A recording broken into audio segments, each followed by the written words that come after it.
We are going to talk more about a lot of things, primarily Cuba, a little bit of Iran, and I hope you guys are ready for it. Okay, so 2 days ago, Donald Trump made an announcement at the Oval Office. Well, it wasn't really an announcement, it was more of like an interview, but it came basically bringing shockwaves across America and other parts of the world, saying that he believes he was going to take Cuba and that he would have the honor of taking Cuba. And when they asked him what that meant, he said it could be militarily, economically. Essentially, what they are wanting is for the Cuban government to step down the current president and have possibly Raul Castro's grandson take his place, someone who would be completely open to capitalism. Now, the capitalist mindset that America's wanting for Cuba to adopt could come with some backlash from the members who have been there for decades, because essentially what they want is a communist government with complete control over all enterprises. But when you take a capitalist system, it does not mix with communism at all. Also, I talked about 2 days ago how if they open Cuba just for Cubans or Americans living in Cuba, it still closes the doors for those who are regular Americans who want to invest on the island. So it doesn't allow full capitalism and it doesn't allow full free enterprise. There's always going to be some sort of control, some sort of backlash. But what Donald Trump wants to do is expose the country for not being capitalist. They do not have free markets and they cannot buy food and medicine from other markets if they don't have it.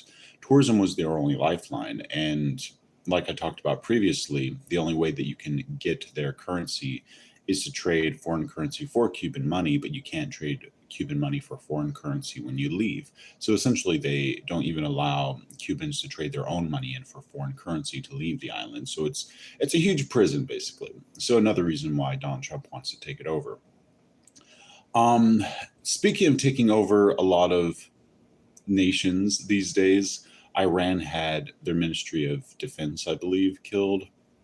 The United States said that they were going to continue to take out every leader until democracy is built and the current people take over their own government. A lot of people in the United States are complaining about the higher gas prices due to the oil regime, but we know that the rise of oil is really just kind of a tax for freedom, for freeing people from a dictatorship that killed 30,000 of their own people. Some estimate 40,000. So I'm all for it. Like, stuff's going to go up, but this is actually true transitory inflation. It is not necessarily inflation that was built into the system to get people in America to switch to electric cars like Joe Biden did, who purposely bought our oil from our enemies, like Iran and Venezuela. Now, Donald Trump is destroying Venezuela and Iran and using our own oil and essentially making us free financially from sponsoring dictatorships across the world. Now, it's going to have a temporary cost. Things are going to cost more.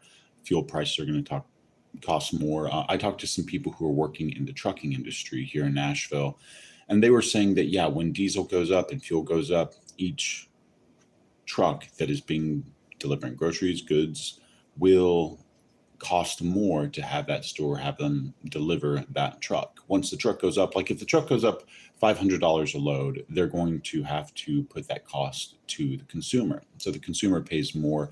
It goes up by cents, pennies, then eventually 25 cents, 50 cents, dollar per an item as gas prices slowly go up. But it's truly transitory because as soon as the war ends in Iran, prices will go down. I don't think it's going to end as fast as they say it's going to end, because every invasion of the Middle East has always been promised to be, a couple weeks, couple months, and it ends up being years. But when it actually does go down, everyone will see that it was transitory and it's not baked in the cake like Joe Biden. Yeah, and also yesterday I talked to someone who is a refugee from Ukraine. Now, I am completely opposite of a lot of Republicans' stance on Ukraine. I believe everything that happened in Ukraine should have happened and still back by it to this day. When I talked to this Ukrainian woman yesterday, she was telling me that she was on an asylum visa. It was more like a refugee visa. And the refugee visa would allow her to live in the United States, and her son went to Vanderbilt. So they were doing good things for these people. But under any circumstances, just like the Cuban people, if someone's here as a refugee or an asylum seeker illegally, they should be allowed to stay, especially if their country has no means to support them or it's a war-torn country. A lot of people don't want Iranians here. I'm saying if Iranians come as refugees and they are pro-American, then there's going to be probably an influx of them from the Trump administration because, like I said, 30 to 30, 45,000, have died in these attacks over the last couple months.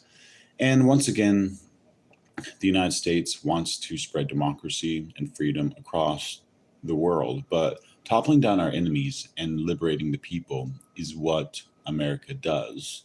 And America does it very well. And I say this to a lot of people. The only reason these world leaders are alive is because we let them. And the moment the president says something, they are eliminated. Same thing for North Korea and Russia. The only reason that they are alive is because we want them alive. But we have the abilities, special forces, take them out whenever we choose. It's just depending if we want to have a 2-front war, a 3-front war with Russia. And if Russia were to ever enter the conflict in Iran, which luckily they have not, it would be a 2-front war. And I think America could totally take them out as well. Man, I think that that's it for today, guys. I really hope that you're enjoying this. I did take yesterday off because things have been pretty busy doing these videos straight for about 2 weeks. As time continues, I'll continue to post. And I hope you guys have a great rest of your day. And we'll see you on the next episode of Right Politics.